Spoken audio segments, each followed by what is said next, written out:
Hello दोस्तों, dear scholars, most welcome in my YouTube channel the receptor. आज के video में हम डिस्कस करने वाले हैं हमारा नया टॉपिक है जो कि 4th semester pharmacology first unit first का टॉपिक है। जो आज का वीडियो का टाइटल है वो है हमारा रूट्स ऑफ एडमिनिस्ट्रेशन। ठीक है, थोड़ा सा हम समझेंगे पहले इसका मतलब क्या है। रूट्स ऑफ एडमिनिस्ट्रेशन का मतलब होता है कौन कौन सी ऐसे रूट्स हैं हमारे बॉडी में जिसके थ्रू हम मेडिसिन को, दवा को अपनी बॉडी के अंदर एडमिनिस्ट्रेशन कर सकते हैं। ठीक है, अभी थोड़ा समझ में नहीं आया होगा, फिर ट्राई करते हैं हम। जब भी आप कोई दवा को खाते हो, ठीक है, तो मोस्टली क्या देखा गया है कि हम ओरल खाते हैं। बहुत ही ट्रेडिशनल रूट है हमारा, बहुत ही अच्छा रूट भी माना जाता है ओरल। लेकिन जैसे जैसे मॉडर्न साइंस, जैसे जैसे फार्मास्यूटिक्स ग्रो कर रही है, फार्मास्यूटिकल साइंसेस ग्रो कर रही हैं, वैसे वैसे हमें नए नए रूट्स का पता लग रहा है। रूट का मतलब सोर्स। ऐसी कौन से सोर्स हैं, ऐसी कौन सी रूट्स हैं हमारे बॉडी में जिनके थ्रू हम दवा को बॉडी में इंजेक्ट कर रहे हैं, डाल रहे हैं। ठीक है, अब हमारा पर्पस होता है कि भाई ओरल रूट तो है हमारे पास, तो फिर हम और रूट्स क्यों पढ़ रहे हैं, क्यों डिस्कवरी की जा रही, क्यों सर्च किया जा रहा है। इसका आंसर है, हमें सबसे इंपॉर्टेंस ये होता है किसी भी ड्रग के केस में कि मैक्सिमम कंसंट्रेशन आपका प्लाज्मा में पहुंचना चाहिए। जितना अच्छी उसकी बायो अवेलेबिलिटी होगी, जितना अच्छा उसका प्लाज्मा में कंसंट्रेशन होगा, उतना अच्छा वो काम करेगी, जल्दी रिस्पॉन्स वो करेगी।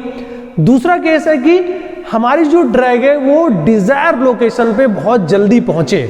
ठीक है, लाइक अगर हमें एक किसी भी पार्ट में कैंसर हुआ है तो हमारी ड्रग जाए और वहीं पे एक्ट करे, ना कि पेरिफेरल एरिया में। ठीक है, तो ऐसे कुछ हाइपोथेसिस होती हैं जिनके बेस पे हम रूट को डिवाइड करते हैं, और डिफरेंट डिफरेंट रूट हैं जिनसे हम दवाओं को अपने बॉडी के अंदर डालते हैं। तो आज उन्हीं के बारे में पढ़ेंगे कि हमारे बॉडी में ऐसे कौन कौन से रूट्स हैं जिनके सहायता से हम मेडिसिन को अपनी बॉडी में इंजेक्ट करते हैं। ठीक है, इंजेक्ट क्यों कर रहे हैं, एडमिनिस्ट्रेशन क्यों कर रहे हैं, अल्टीमेटली हमें दवा से रिस्पॉन्स चाहिए, उसकी फार्माकोलॉजिकल एक्टिविटी चाहिए जिससे हम किसी भी बीमारी से सही हो सके।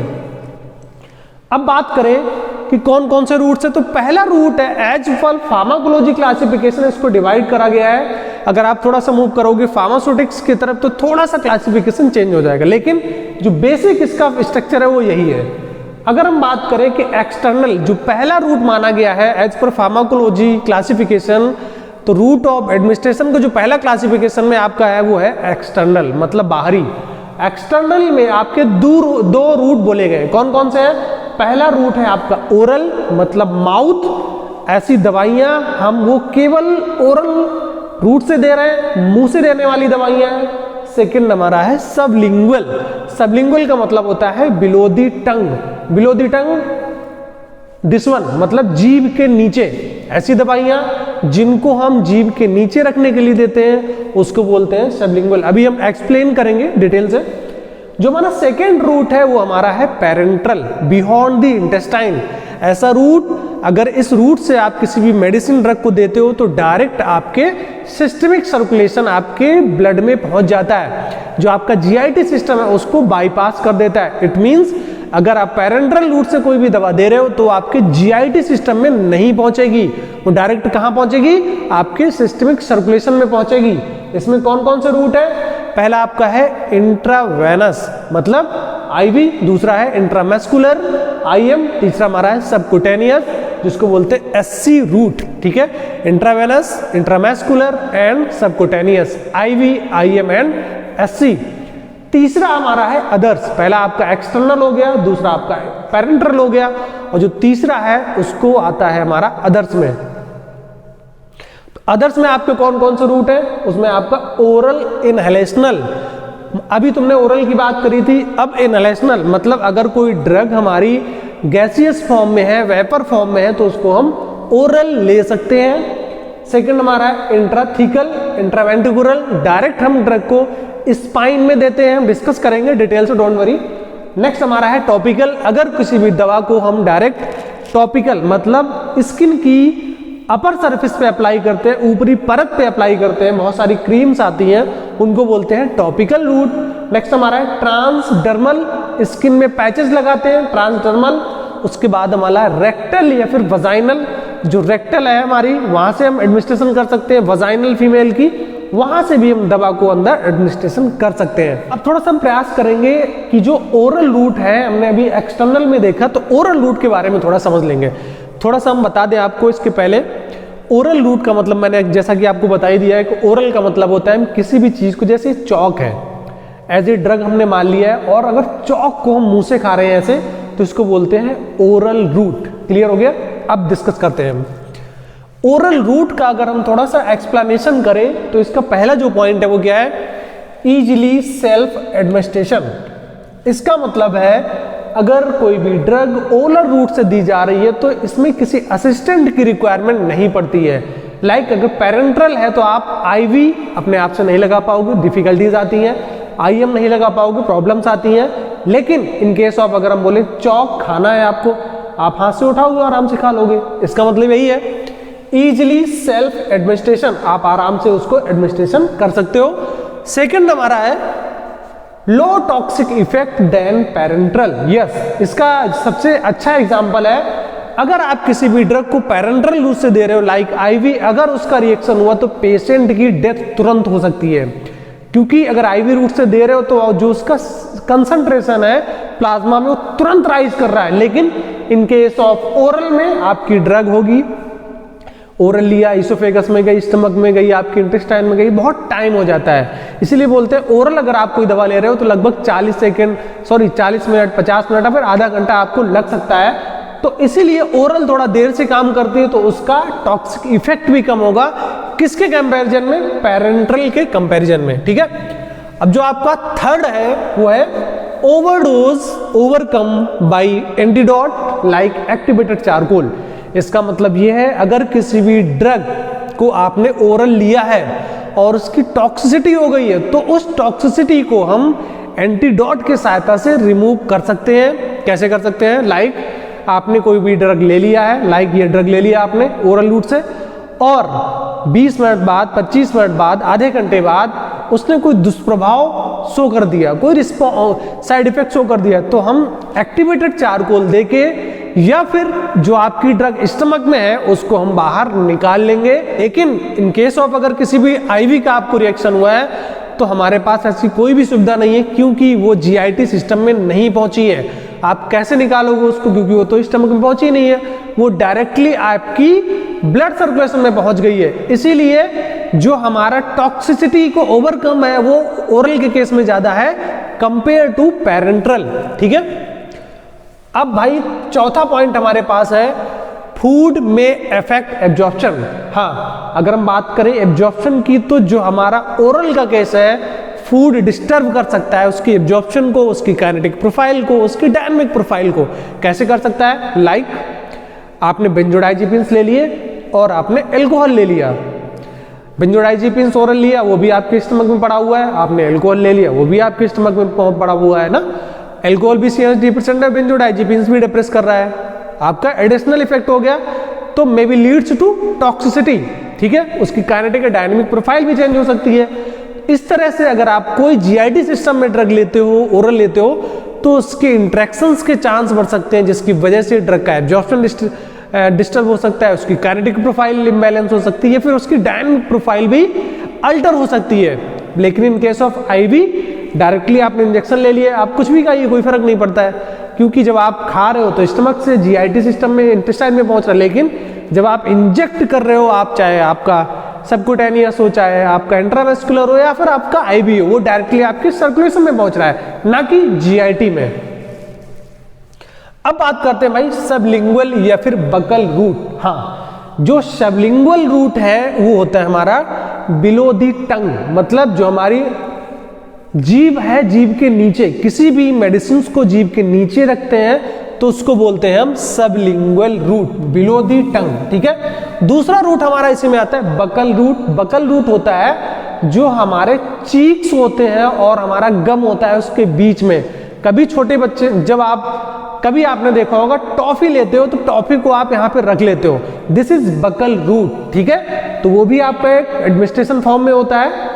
किसी भी ड्रग को हम बकल रूट से दे सकते हैं या फिर हम सबलिंगुअल रूट से दे सकते हैं। भाई इसमें क्या है थोड़ा देखते हैं।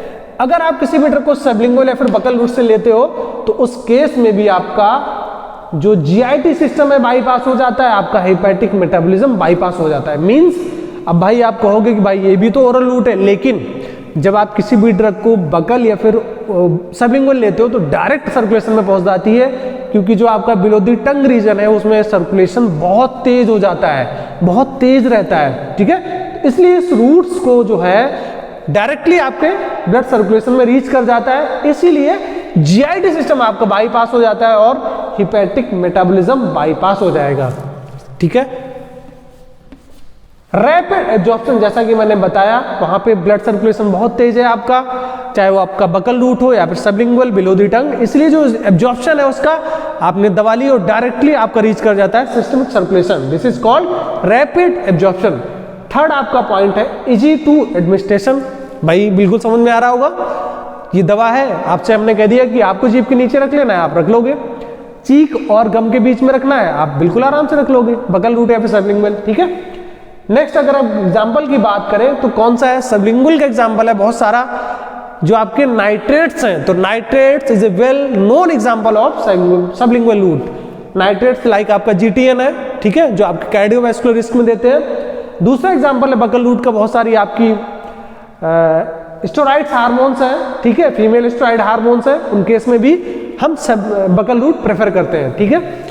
अब बात करें हम पैरेंट्रल रूट, थोड़ा सा हम पहले देख लेते हैं कि पैरेंट्रल रूट क्या होता है। अगर हम बात करें पैरेंट्रल रूट की, ऐसी दवाओं को पैरेंट्रल रूट से हम देते हैं, कैसी दवाओं को देते हैं, जो पुअरली एब्जॉर्ब जीआईटी, जिनका एब्जॉर्प्शन जीआईटी में नहीं हो पा रहा है, उनको हम पैरेंट्रल में देते हैं।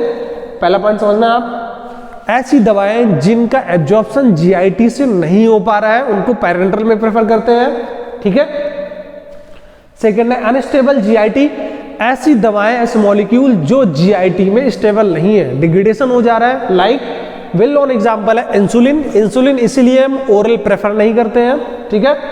तीसरा एग्जांपल है हमारा ट्रीटमेंट ऑफ अनकॉन्शियस पेशेंट। हाँ, अनकॉन्शियस मतलब बेहोशी। अगर कोई पर्सन बेहोश है, उसका ट्रीटमेंट आप कैसे करोगे? भाई मुंह तो खुल नहीं रहा है, कोई एक्टिविटी नहीं कर रहा है, तो कैसे अंदर करेगा वो, ठीक है, कैसे सॉल्व करेगा? उस केस में पैरेंट्रल रूट बहुत ही इफेक्टिव है। कोई बेहोश है, आप उसको इंजेक्शन दे सकते हो, आईएम भी दे सकते हो, ठीक है। तो इसीलिए यहाँ पे लिखा गया है treatment of unconscious patient. Next आपका है, नेक्स्ट पॉइंट है बाईपास फर्स्ट पास मेटाबॉलिज्म। आपको क्लियरली समझ में आ गया होगा, अगर हम पैरेंट्रल रूट से दवा देते हैं, वो चाहे आपका आईवी हो, चाहे सबकुटेनियस हो या फिर आपका आईएम हो, वो आपके जीआईटी सिस्टम में नहीं पहुंच रही है। जब कोई दवा जीआईटी सिस्टम में नहीं पहुंचेगी तो उसका हेपेटिक मेटाबॉलिज्म नहीं होगा। यहाँ पे थोड़ा और कंफ्यूजन दूर करिए आप, मेटाबॉलिज्म तो होगा लेकिन हेपेटिक मेटाबॉलिज्म जो लीवर में हो रहा है वो बाईपास हो जाएगा। क्लियर? नेक्स्ट हमारा सबसे इंपॉर्टेंट पॉइंट है जो हमारा पैरेंट्रल के केस में होता है, highest bio availability. Highest bio availability मतलब सिस्टमिक रीच कितना है उसका। अब थोड़ा सा आप गेस करिए, अगर हम किसी भी ड्रग को ओरल दे रहे हैं, ओरल दिया हमने, भाई खिलाया और स्टमक में गई, डिसॉल्व हुई, डिग्रेडेशन हुआ, डिसोल्यूशन हुआ, पूरे प्रोसेस होने के बाद absorption, distribution, metabolism and excretion. लेकिन इन केस ऑफ पैरेंट्रल के केस में क्या होता है, डायरेक्ट इंजेक्शन दिया, कोई एब्जॉर्प्शन नहीं, ठीक है, डायरेक्ट इंजेक्शन दिया और डायरेक्ट हमारा सिस्टमिक सर्कुलेशन में रीच कर गया। इसके लिए बोला गया है highest bio availability in case of parenteral doses form. तो अब हम बात करेंगे, हमने एक्सटर्नल में देख लिया था, ठीक है। अब हम बात करेंगे कि आईवी, आईएम और एससी मतलब सबकुटेनियस। तो थोड़ा सा पहले हम देख लेते हैं आईवी, इंट्रावेनस, ठीक है। जो इंट्रावेनस है वो डायरेक्टली आपके स्किन पे जो आपकी वेन्स दिख रही हैं वो डायरेक्टली वहां पे इंजेक्ट करते हैं, लाइक सीन हो रहा होगा यहाँ पे, ठीक है। जो हमारी वेन होती है अपर स्किन के सरफेस पे हम डायरेक्टली वहां पे इंजेक्ट कर देते हैं। तो इंट्रावेनस के केस में क्या है, most common route of parenteral, IV is a most preferable and most common route of parenteral, ठीक है। सेकेंड हमारा पॉइंट है इंक्रीज रिस्क ऑफ इन्फेक्शन। भाई इसका मतलब क्या है, इंक्रीज रिस्क ऑफ इन्फेक्शन। इसका मतलब ये है जब भी आप किसी पर्सन को आईवी देते हो तो उस निडल की सहायता से कुछ माइक्रो ऑर्गेनिज्म आपके सिस्टमिक सर्कुलेशन में पहुंच जाते हैं, इसलिए यहां पे बोला गया है इंक्रीज रिस्क ऑफ इन्फेक्शन, ठीक है। लेकिन थोड़ा सा यहाँ पे आप और देख लीजिए, अगर आप ओरल के केस में लेते हो तो क्या ओरल से नहीं पहुँचते हैं, लेकिन वहाँ पे लगा होता है स्टमक, HCl, वहाँ पे आपका एसिड होते हैं जो उसको खत्म कर देते हैं। क्लियर। जो हमारा थर्ड पॉइंट है आईवी का वो है नो सेल्फ एडमिनिस्ट्रेशन, मतलब आप अपने हाथ से आईवी नहीं लगा सकते हो। यहाँ पे थोड़ा सा एक्सेप्शन है, कुछ जो बहुत ज्यादा एक्सपर्ट है वो अपने हाथ से भी आईवी लगा देते हैं, लेकिन मेजोरिटी में देखा गया है कि आपको नो सेल्फ एडमिनिस्ट्रेशन, खुद से आप आईवी नहीं लगा पाओगे। क्लियर। सेकेंड पॉइंट हमारा क्या है, अनसुटेबल फॉर ऑयली ड्रग्स। अगर हम बोले अनसुटेबल फॉर लिपिड नेचर की जो ड्रग है, विस्कस है, वाइल जो ऑयल बेस्ड है, उनको हम आईवी रूट से प्रेफर नहीं करते हैं। अगर आईवी रूट से हम लिपिड सॉल्युबल ड्रग को देंगे तो वो पास नहीं होंगी, थ्रोम्बोसिस हो जाएगा, वहां पे इन्फ्लामेशन आ जाएगा, स्वेलिंग हो जाएगी। इसीलिए आईवी के केस में ऐसी ड्रग जो लिपिड नेचर की है, जिनमें विस्कोसिटी है, उनको हम प्रेफर नहीं करते हैं। सेकंड आपका है आईवी शुड बी स्टेराइल। अगर आपकी पेरेंट्रल प्रिपरेशन है तो स्टेराइल होनी चाहिए, free from of micro organism होनी चाहिए। ठीक है। अगर वो स्टेराइल नहीं है तो आपकी बॉडी में और इन्फेक्शन को बढ़ा सकती है वो। क्लियर। अगर हम बात करें आईवी की एग्जाम्पल की तो बहुत सारे, लाइक आपका जेंटामाइसिन इंजेक्शन आता है, उसको आईवी दे सकते हो आप। ठीक है। तो ऐसे बहुत सारे एग्जाम्पल है। आप ऐसे समझ लीजिए, अगर आपका कोई पेरेंट्रल है, उसमें देखने में आपको विस्कोसिटी लग रही है तो आपको आईएम प्रेफर करना है। अगर वो बिल्कुल ट्रांसपेरेंट है, विस्कोसिटी नहीं है, लीस्ट है, तो आप उसको आईवी प्रेफर कर सकते हो। क्लियर। सेकंड हमारा क्या है, इंट्रामस्कुलर, मतलब हम मसल में देंगे। इंट्रामस्कुलर के केस में क्या है, इंजेक्ट इनटू मसल, मसल में इंजेक्ट करेंगे हम। इसमें क्या है, ऑयली बेस्ड प्रिपरेशन। आईवी के केस में हम लिपिड सॉल्युबल ड्रग को नहीं देते हैं, लेकिन इन केस ऑफ आईएम हम लिपिड सॉल्युबल ड्रग को प्रेफर करते हैं। अब देखो यहाँ पे एक चीज और है, जब भी आप किसी डोजेस फॉर्म को, किसी आप इंजेक्शन को उठा के देख लेना, वहां पे आईवी और आईएम बोथ लिखा होता है। अगर वो विस्कोसिटी में नहीं है, विस्कस नहीं है, अगर वो ऑयल प्रिपरेशन में नहीं है, लिपिड सॉल्युबल नहीं है, तो वहां पे लिखा होता है आईएम ऑब्लिक आईवी, मतलब दोनों के केस में आप दे सकते हो। लेकिन अगर वो केवल ऑयल बेस्ड है तो आपको प्रेफर करना पड़ेगा केवल आईएम, इसलिए लिखा हुआ है एली या फिर lipid soluble based preparation. Clear. Painful तो भाई आईवी भी होता है और आईएम भी होता है। अगर किसी विस्कस प्रिपरेशन को हम आईवी दे दें तो बहुत ज्यादा सीवियरिटी ऑफ पेन होगा वहां पे, और सेम आपका इंट्रामस्कुलर, वहां पे भी बहुत ज्यादा पेन होता है। Absorption via simple diffusion, IV के केस में कोई एब्जॉर्प्शन नहीं था, लेकिन अगर हम बात करें आईएम के केस में तो जो इसका एब्जॉर्प्शन है वो सिंपल डिफ्यूजन से परफॉर्म होगा। अगर हम बात करें एग्जाम्पल की, तो जितने भी हार्मोन्स हैं आपके, मोस्टली हार्मोन्स आईएम प्रेफर करते हैं, लाइक आपका टेस्टोस्टेरोन हार्मोन्स हो गया, या फिर आपका कोई भी फीमेल हार्मोन्स हो सकता है। तो मोस्टली क्योंकि हार्मोन्स विस्कस इन नेचर होते हैं, लिपिड बेस्ड होते हैं, लिपिड प्रिपरेशंस होते हैं, उनको हम प्रेफर करते हैं आईएम के केस में। अब थोड़ा सा हम बात करें सबक्यूटेनियस एससी रूट क्या होता है। Absorption via simple diffusion, simple diffusion से आईएम के केस में भी हो रहा था, और सिंपल डिफ्यूजन से आपका एससी रूट से भी हो रहा है। ठीक है। स्लोअर देन आईवी, जो इसका एक्शन है, एब्जॉर्प्शन है, वो किसके कंपैरिजन में कम होगा, वो होगा आईवी के कंपैरिजन में एससी रूट्स का एब्जॉर्प्शन कम होगा। अगर हम बात करें सेकंड पॉइंट पेनफुल आपका एससी रूट भी है, आईएम भी है और आईवी रूट भी है। ठीक है। नेक्रोसिस मतलब सेल डेथ, अगर पेनफुल होगा तो कहीं ना कहीं इन्फ्लेमेशन आएगी और वहां पे डैमेज होने के चांस बढ़ जाएंगे। नेक्स्ट है अनसुटेबल फॉर लार्ज वॉल्यूम, अगर आपको लार्ज क्वांटिटी में दवा देनी है, एडमिनिस्ट्रेशन करना है, तो आपको एससी रूट फॉलो नहीं करना है। अब हम थोड़ा सा देखेंगे एग्जाम्पल की तरफ। अगर हम बात करें सबक्यूटेनियस रूट का, एग्जाम्पल कौन कौन सी ड्रग है, इंसुलिन हमारा वेल नोन एग्जाम्पल है एससी रूट का। दूसरा हमारा है कॉन्ट्रासेप्टिव मेडिसिन को भी हम एससी रूट से दे सकते हैं। अब थोड़ा सा हम डायग्राम के माध्यम से समझेंगे कि जो हमारा रूट है, आईवी तो आपको समझ में आ गया, बिल्कुल अपर स्किन पे डायरेक्टली हम वेन्स में दे देते हैं, लेकिन जो हमारा मस्कुलर है, मतलब आईएम और एससी रूट को कहाँ देंगे, तो ये जो स्ट्रक्चर है वो स्किन का स्ट्रक्चर है। अब देख लेते हैं, जो पहली आपकी लेयर है वो एपिडर्मिस है, सेकेंड लेयर डर्मिस है, नेक्स्ट हमारी है सबक्यूटेनियस टिश्यू, सबक्यूटेनियस लेयर है, लास्ट में हमारा है मसल। ठीक है, अगर हम किसी भी ड्रग को आईएम देते हैं तो हमें यहां पे इंजेक्ट करना पड़ेगा। आ रहा है समझ में? मतलब आईएम रूट से अगर हम किसी दवा को दे रहे हैं तो need to inject in muscular area, this is one. Clear? अगर हम किसी भी ड्रग को एससी रूट से दे रहे हैं, सबक्यूटेनियस रूट से दे रहे हैं, तो हमें करना पड़ेगा यहां पे। मतलब आईएम के केस में हमें तीन लेयर को पास करना पड़ेगा। पहली लेयर आपकी एपिडर्मिस, इंजेक्शन ऐसे दोगे ना आप, दूसरी डर्मिस, थर्ड है आपका हमारा सबक्यूटेनियस। तीन लेयर को पास करना पड़ेगा इन केस ऑफ मस्कुलर में। लेकिन इन केस ऑफ अगर हम एससी रूट से देंगे सबक्यूटेनियस में, दो लेयर क्रॉस करनी पड़ेगी, epidermis and dermis. Clear? I hope आपको ये समझ में आ गया होगा। अब जो हमारा नेक्स्ट है वो हमारा है अदर रूट। अब देखेंगे पहले अदर रूट में हमारे कौन कौन से रूट आते हैं। पहला आपका ओरल इनहेलेशन, ठीक है, सेकंड आपका नेजल इनहेलेशन, थर्ड आपका है इंट्राथिकल या फिर इंट्रा वेंट्रिकुलर, उसके बाद आपका टॉपिकल, नेक्स्ट आपका है ट्रांसडर्मल एंड रेक्टल या फिर वजाइनल। ठीक है, अब हम वन बाय वन करके डिस्कस करेंगे। दोस्तों सबसे पहले हम स्टार्ट करते हैं ओरल इनहेलेशनल के बारे में। ठीक है, देखो ओरल का मतलब समझ में आ रहा होगा आपको, मतलब ऐसी कोई मेडिसिन, ऐसी कोई दवा जो हम ओरल ले रहे हैं, मुंह से ले रहे हैं। अब इसके अंतर्गत क्या क्या आता है? इसमें आता है एब्जॉर्प्शन रैपिड। अगर कोई भी ड्रग ओरल रूट से ली जा रही है, ओरल इनहेलेशनल की बात हो रही है, तो उसका जो एब्जॉर्प्शन है बहुत ज्यादा होगा, रैपिड होगा। उसके बाद क्या लिखा हुआ है?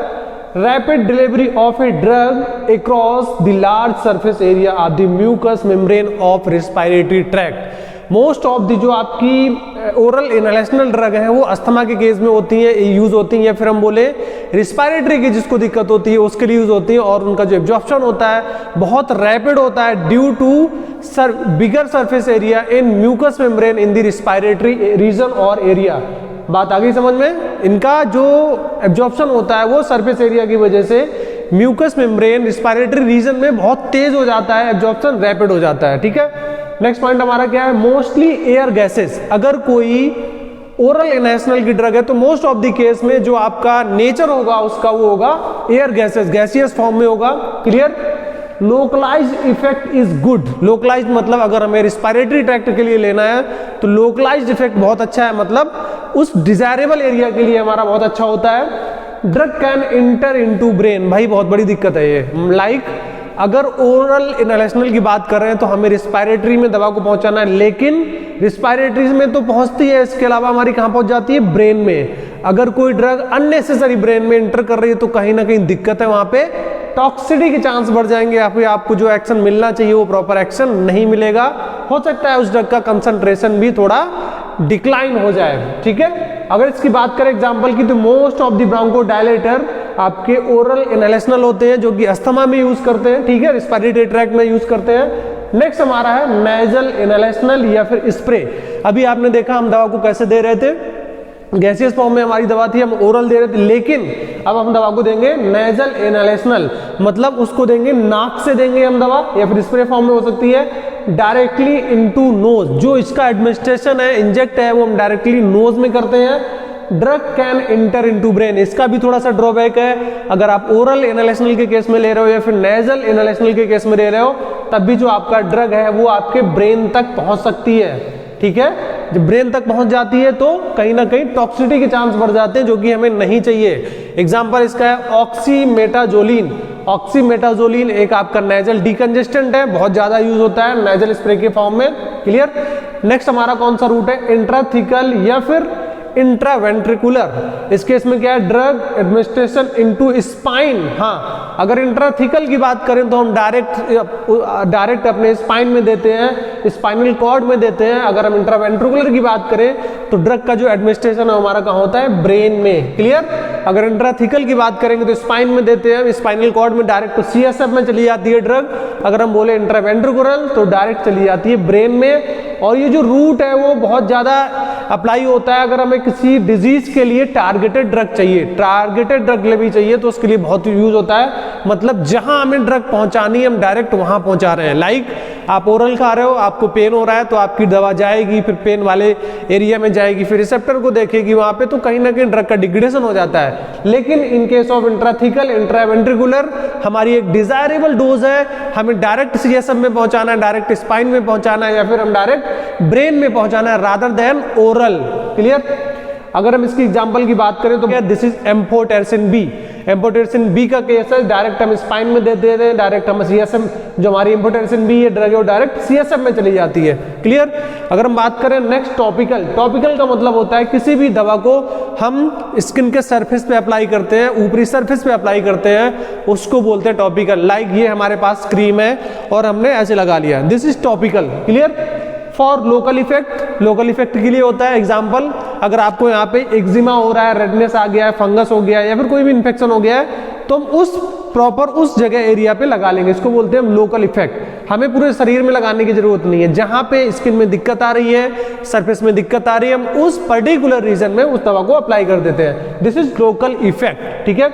इंक्रीज एब्जॉर्प्शन, रबिंग, हाँ अगर हम उस दवा को स्किन पे लगा के थोड़ा सा रब कर देते हैं तो ब्लड सर्कुलेशन बढ़ जाता है और ड्रग का एब्जॉर्प्शन भी इंप्रूव हो जाता है। इसके बाद थोड़ा देखते हैं semi solid oblique oily preparation और पाउडर।